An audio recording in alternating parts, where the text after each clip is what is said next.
Muharram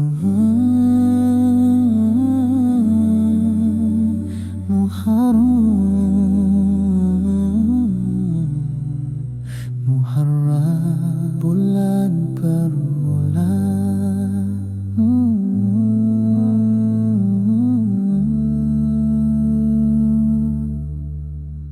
Awal hijrah, awal harapan, bulan suci penuh kebaikan.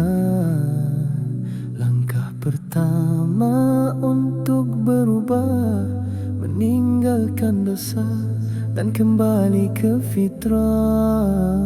Ya Allah, Ya Rahman, bimbing hati kami di bulan ini, jadikan ia permulaannya suci.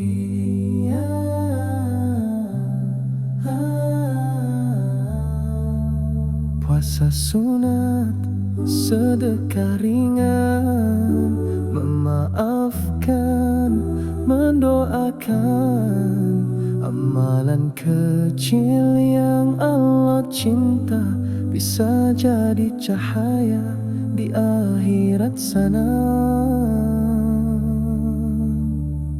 Ya Allah, jadikan Muharram ini titik mula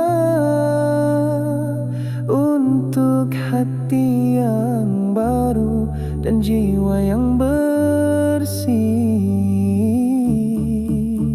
Ya Allah, Ya Rahman, bulan ini bulan kembali, bulan kebaikan.